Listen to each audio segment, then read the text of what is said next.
Belt drive start करने से पहले हमें ये समझना होगा कि इसकी जरूरत क्यों पड़ती है।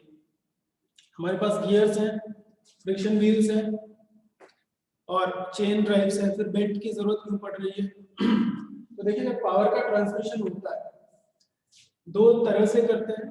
पहला,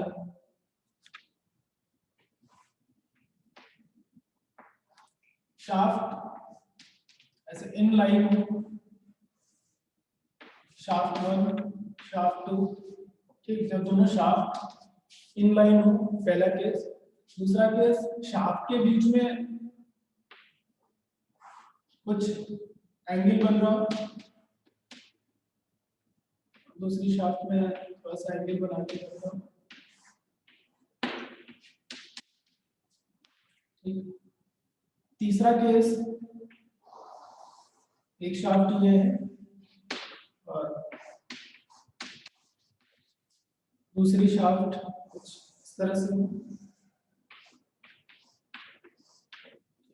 तीनों केसेस में हम अलग अलग जो ट्रांसमिशन के लिए अलग अलग सिस्टम्स यूज करते हैं।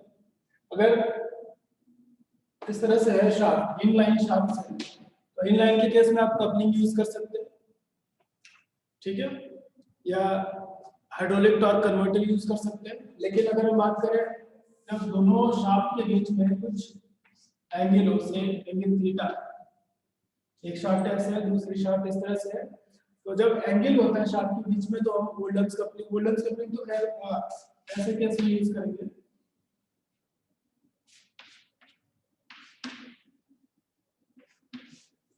ठीक, तो यहाँ पर हम क्या लगाएंगे, यहाँ पर यूज करते हैं यूनिवर्सल जॉइंट।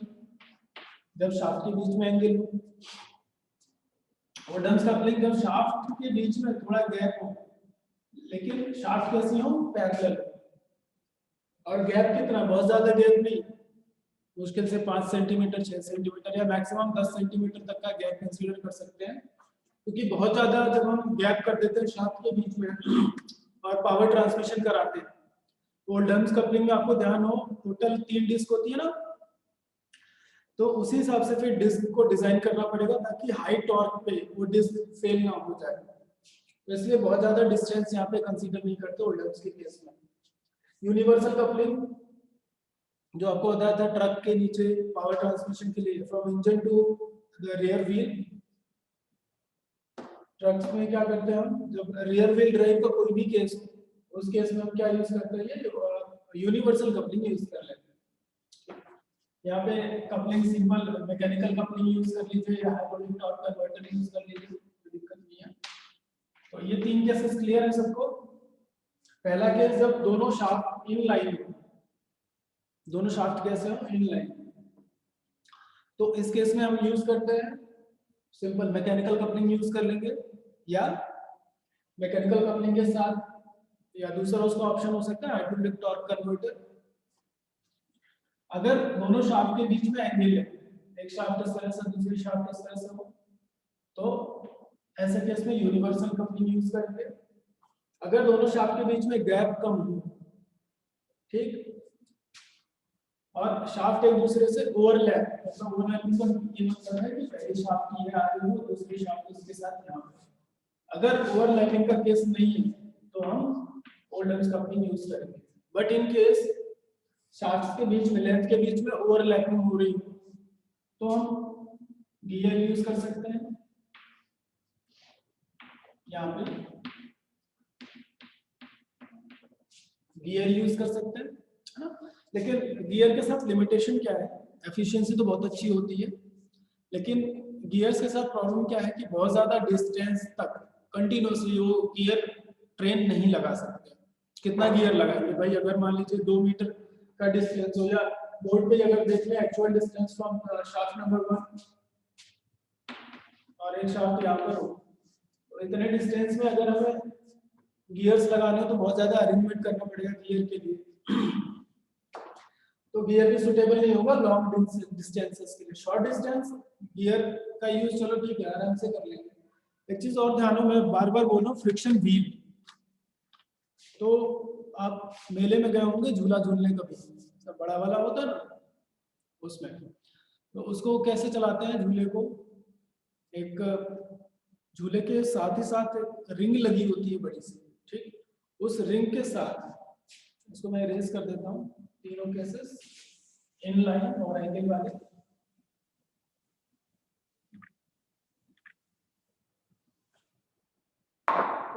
झूले के केस में क्या होता है, एक रिंग लगी होती है और उस रिंग को एक व्हील के साथ कनेक्ट करके रखते हैं, ठीक। पावर हम व्हील पर दे देंगे, ये व्हील रोटेट करना शुरू करेगी,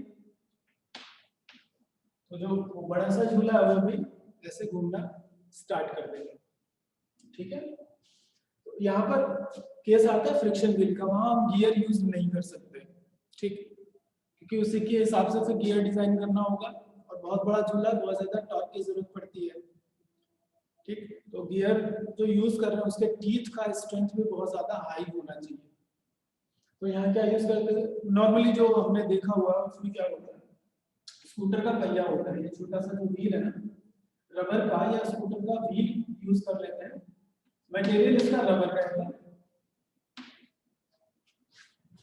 और ये रिंग लगी होती है, ये होती है आयरन की रिंग, ठीक। तो जब बहुत बड़े व्हील पे पावर ट्रांसमिट करना हो तो हम फ्रिक्शन व्हील यूज करते हैं। अब हम बात कर रहे हैं गियर्स की। रबर का वो वियर एंड टियर भी होता मतलब ज्यादा होता होगा सर। रबर का वियर एंड टियर ज्यादा होता है, बट फ्रिक्शन ज्यादा होने की वजह से, रबर वर्सेस स्टील दोनों के बीच में जब हम कंपेयर करते हैं तो फ्रिक्शन ज्यादा होने की वजह से आराम से ट्रांसमिट हो जाता है, ठीक है। वियर एंड टियर तो होता है, आप ये मान के चलो अगर हम रबर यूज कर रहे हैं तो रबर की लाइफ मुश्किल से 3 या 4 महीने में दोबारा उसको हमें चेंज करना पड़ेगा। अब बात कर रहे हैं गियर से, गियर कहाँ यूज कर सकते हैं, पावर ट्रांसमिशन में शाफ्ट्स के बीच में शॉर्ट डिस्टेंस, ठीक। इसमें भी दोनों केसेस आते हैं, दोनों शाफ्ट आपकी है ना, या तो पैरेलल हो सकती है या शाफ्ट कुछ एंगल पर हो सकता है। सबसे बड़ा एडवांटेज इसमें यह है कि आप 90 डिग्री पर भी पावर का ट्रांसमिशन कर सकते हैं गियर्स के केस में।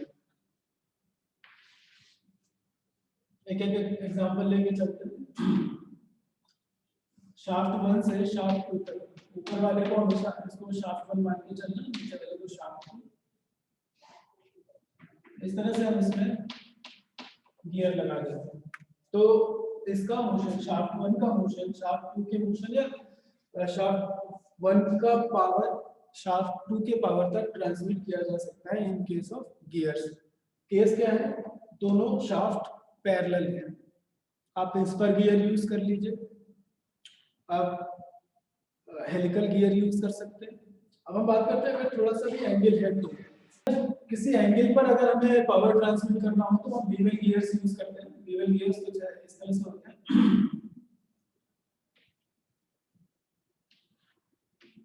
ऐसे, ठीक है। और इसके साथ ये हम लगा लेते हैं दूसरा गियर, यहाँ यूज कर लेंगे हम बीवेल गियर जब एंगल में पावर ट्रांसमिट करना हो। 90 डिग्री की बात कर रहे थे, तो सबने चारा वाली मशीन देखी होगी, है ना। क्या करते हैं, हैंडल उसका हम चलाते हैं, तो हैंडल चलाने के साथ साथ क्या होता है, जो आपका आगे एक उसके साथ अरेंजमेंट होता है ना, व्हील के साथ एक गियर लगाते हैं, वर्म एंड व्हील का अरेंजमेंट होता है।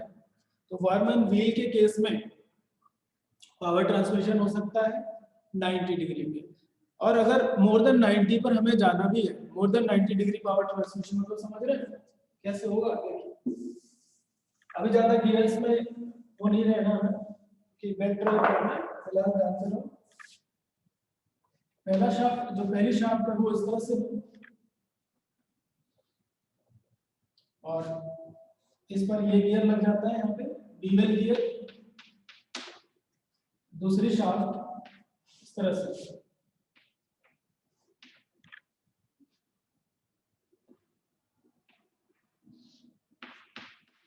इसके बीच में एंगल देखिए, ये एंगल नहीं, इधर से देखिए, यहां से यहां तक ये मोर देन 90 है। इस केस में भी हम बीवल गियर से काम चला सकते हैं। तो डिफरेंट डिफरेंट एंगल्स पे भी ये गियर आपका काम कर सकता है। तो नॉर्मल जो हम कपलिंग पढ़ते हैं या पावर ट्रांसमिशन के लिए from one shaft to another shaft, 3 cases हैं। कौन कौन से? पैरेलल, एंगल बिटवीन शाफ्ट, और पैरेलल के साथ साथ एक तीसरा के साथ है इन लाइन, मतलब शाफ्ट एक दूसरे के साथ इन लाइन होगी, एक साथ एक लाइन में दोनों शाफ्ट मौजूद या दो से ज्यादा हो सकते हैं।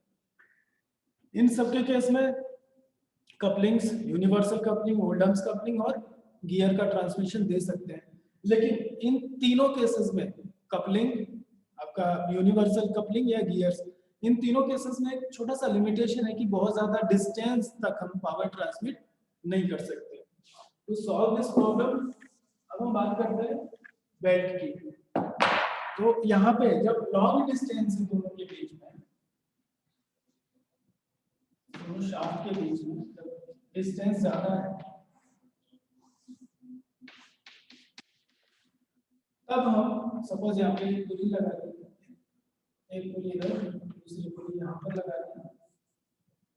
तो यहाँ अब आपके पास दो तरह से पावर ट्रांसमिट कर सकते हैं, या तो आप बेल्ट लगा लें या चेन लगा लें। जैसे मोटर बाइक्स में होता है ना कि इंजन से व्हील तक पावर का ट्रांसमिशन कैसे करते हैं? चेन के थ्रू। तो अब यहाँ पर जब लॉन्ग डिस्टेंस है,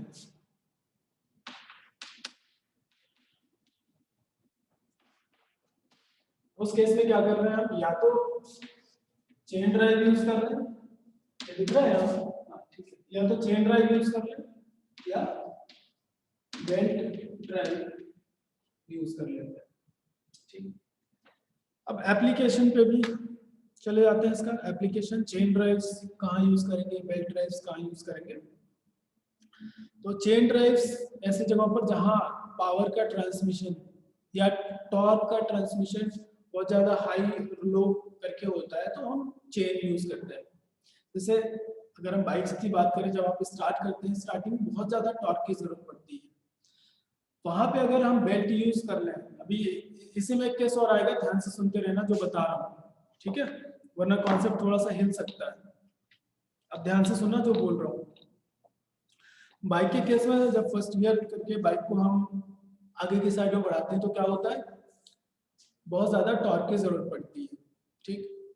अब कुछ ऐसी भी बाइक्स आती हैं जिसमें बेल्ट लगा होता है।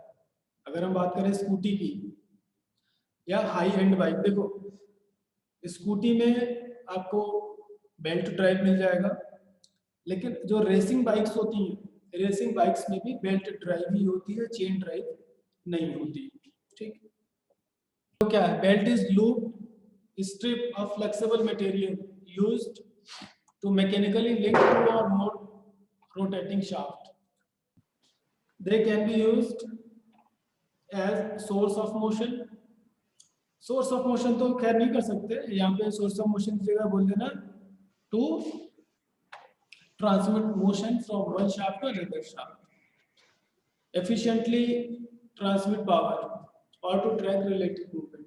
अब सोचिए बेल्ट कहाँ कहाँ यूज होता है, सोचिए और जरा रेस्पॉन्ड करिए। बेल्ट कौन कौन सी जगहों पर यूज करते हैं? सर कंपाउंड में होता है सर, थ्रेशर में होता है, ट्रैक्टर के उसमें अल्टरनेटर के पास होता है सर। सर चक्की में, चक्की आटे वाली। इंजन के अंदर सभी सर, अभी आपने बताया उसमें रेसिंग बाइक्स में वो होता है। वो बाइक का केस हो गया, मैं बात कर रहा हूँ पर्टिकुलर इंजन के अंदर। कहीं देखा हुआ है? नहीं देखा नहीं है सर। अच्छा, ट्रैक्टर देखा है खुला? सर ट्रैक्टर तो देखा है सर, उसमें साइड में बेल्ट लगी होती है ना, 2-3 पुली के साथ। Yes sir. अब देखना याद आ जाएगा। पुराने टाइम पे ट्रांजिस्टर आता था जिसको ट्यून करने के लिए हमें एक व्हील होती थी, वो घुमानी पड़ती थी, तो वहां भी बेल्ट ड्राइव यूज करते थे। इसके अलावा चक्की में आप थ्रेसर बता रहे थे, थ्रेसर में यूज करते हैं, ठीक। अब देखो यहाँ belt can either drive the pulleys in same direction, ये ध्यान से देखना है, या तो दोनों को सेम डायरेक्शन में रोटेट कराएगा या दोनों शाफ्ट को अलग अलग डायरेक्शन में अलग अलग मतलब अपोजिट डायरेक्शन में रोटेट कराएगा। वो डिपेंड करता है कि अपना बेल्टिंग किस तरह से की है। सीधे सीधे अगर बेल्ट लगा दिया,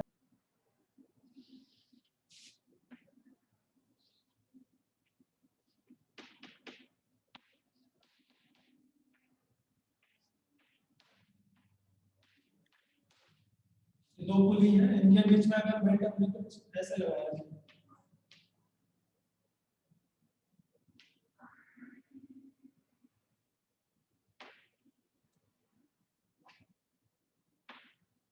ये क्या करेगा, बेल्ट सपोज ऐसे घूम रही है पुली के साथ, तो इसको इस डायरेक्शन में रोटेट कराएगी, मतलब काउंटर क्लॉकवाइज डायरेक्शन में, और इसके साथ ये भी काउंटर क्लॉकवाइज डायरेक्शन में रोटेट करेगा। और भाई दूसरे केस में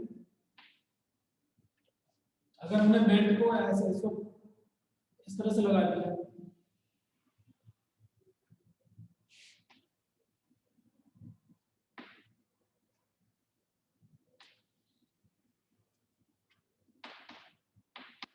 तो क्या होगा, बेल्ट का रोटेशन इस तरह से आएगा, इसको काउंटर क्लॉकवाइज डायरेक्शन में रोटेट कराएगा,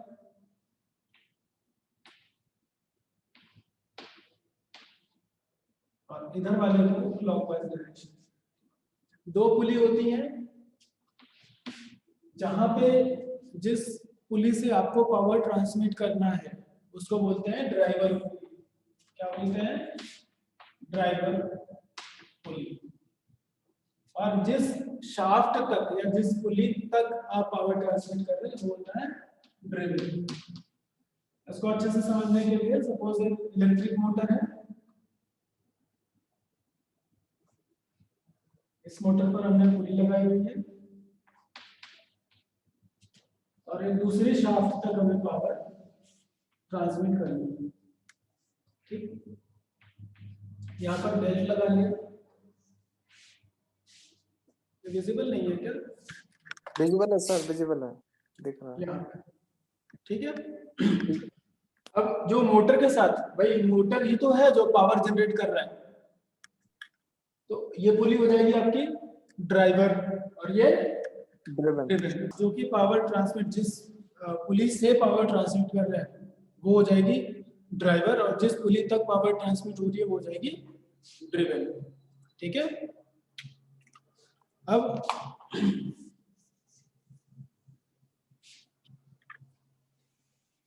इसमें एक दो बेसिक फॉर्मूले लगेंगे, न्यूमेरिकल होगा तो उस टाइम आपको बता देंगे कि क्या क्या यूज करना है। ओपन बेल्ट ड्राइव, जब दोनों सेम डायरेक्शन में रोटेट कर रही है पुली, ठीक, तो उसको जो पहला वाला केस था अभी इसमें फोटो में आपने देखा, फिगर में तो ड्रॉ किया था, जो फर्स्ट केस था ऊपर वाला वो आपका ओपन बेल्ट ड्राइव सिस्टम था, और दूसरा वाला क्या था, closed, sorry crossed belt drive, open और क्रॉस। अब देखो इंजन में आ गया ना,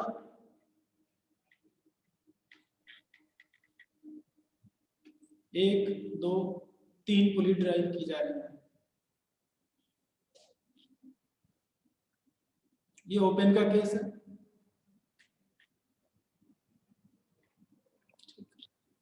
नॉमेनक्लेचर अभी मत देखना, नॉमेनक्लेचर का अलग उसमें लेक्चर रहेगा।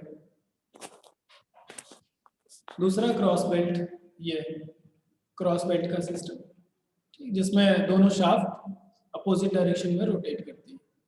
Types of belt drive, flat belt, जो नॉर्मली आपने देखा होगा अपने घर के आसपास, इंजन चलता हुआ इंजन के साथ अगर कुछ और चला रहे हैं तो चक्की वगैरह पे भी आपको ये देखने को मिलता है फ्लैट बेल्ट। वी बेल्ट, इसमें देखो शेप ऐसे होता है, ये वी बेल्ट आपने कहाँ देखा हुआ है मैं आपको बता दूं, मशीन शॉप में जब मोटर से लेथ मशीन तक, लेथ मशीन देखी है ना सबने, तो मोटर से लेथ मशीन तक जब हम पावर ट्रांसमिट करते हैं वहां पर वी बेल्ट ड्राइव देखने को मिल जाती है।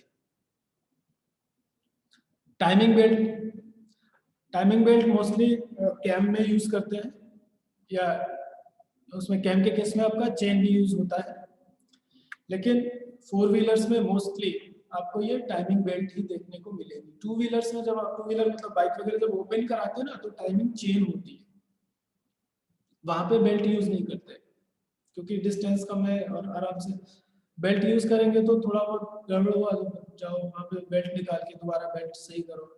और वैसे क्या थोड़ा बहुत अगर टाइमिंग खराब हो रही है तो हल्का सा एडजस्टमेंट करने पर सही हो जाता है चेन। राउंड बेल्ट देखो, राउंड बेल्ट आपका ट्रांजिस्टर रेडियो या जब आप लैब नेक्स्ट जब लैब होगी ना कल सुबह तो लैब में आपको दिखा देंगे कि कैसे कैसे ये होता है। When should we use belt drives? They are simple. Advantages, they are simple and economical.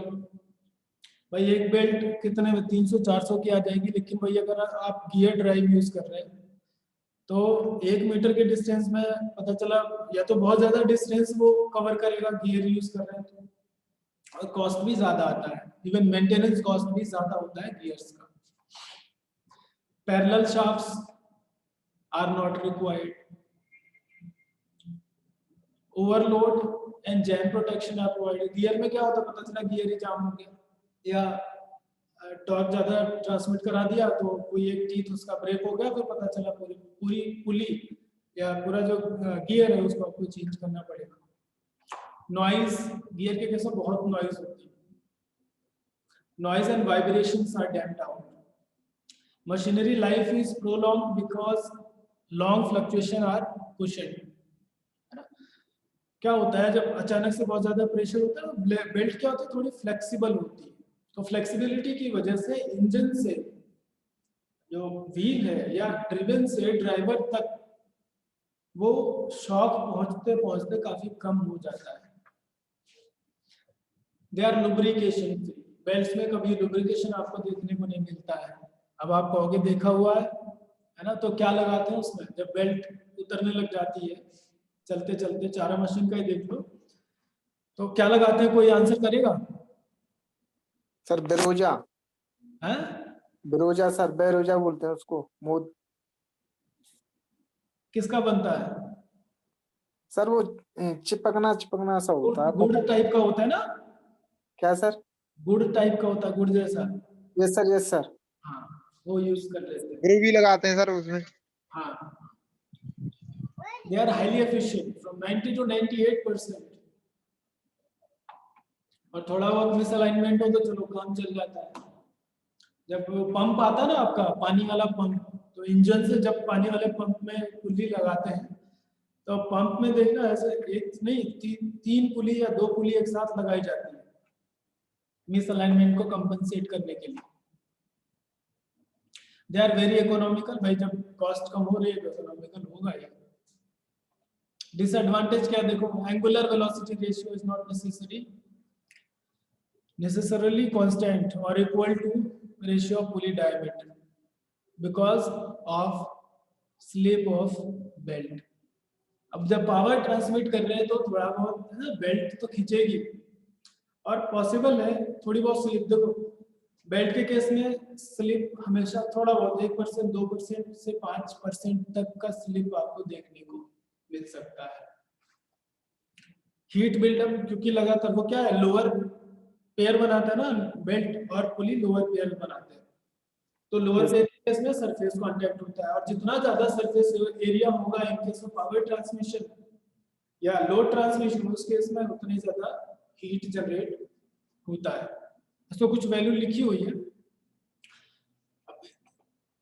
Speed limited, इसमें बेल्ट में भी फिर आपको 3 अलग अलग कैटेगरी मिल जाएंगी, लो, नॉर्मल और हाई स्पीड बेल्ट। ये आगे आएगा जब नोमेनक्लेचर आपका चलेगा टर्म्स यूज्ड इन बेल्टिंग, तो उसमें देख लेना। Operating temperatures are usually restricted to 31 to 185 degree Fahrenheit या 35 से 85 डिग्री सेंटीग्रेड, क्योंकि मोस्टली जो बेल्ट यूज होती है कुछ ना कुछ पार्ट उसमें रबर का रहता है, कुछ पार्ट आपका रेजिन्स वगैरह लगा करके फिर बेल्ट बनाई जाती है। वायर यूज नहीं करते बेल्ट्स के केस में, तो इस वजह से जो वर्किंग टेम्परेचर है वो लिमिटेड, काफी लिमिटेड है। भाई 85 बहुत ज्यादा टेम्परेचर नहीं है, लेकिन ये है टेम्परेचर अगर राइज भी होता है तो शाफ्ट के बीच में बड़ा डिस्टेंस होने की वजह से जब एक शाफ्ट से दूसरे शाफ्ट तक बेल्ट ट्रेवल होके जाता है तो वहां पर कूलिंग, सफिशिएंट कूलिंग मिल जाती है बेल्ट के केस में। Some adjustment of centre distance और use of an idler pulley is necessary for wear and stretch compensation. कभी कभी दोनों शाफ्ट के बीच में एक तीसरी पुली लगानी पड़ जाती है, किसके लिए? जो खिंचाव, जो थोड़ा बहुत स्ट्रेच कंपेंसेशन, कि अगर लोड ज्यादा हो गया और उसमें, या कभी कभी क्या होता है ढीली पड़ जाती है पुली चलते चलते, और उस केस में अगर हमें क्या करना पड़ेगा, फिर बेल्ट का जो लेंथ है ओवरऑल लेंथ को कम करना पड़ेगा। तो एक ऐसा पुली लगा दो ना जो थोड़ा सा अप डाउन करके ओवरऑल टेंशन मेंटेन रख सके।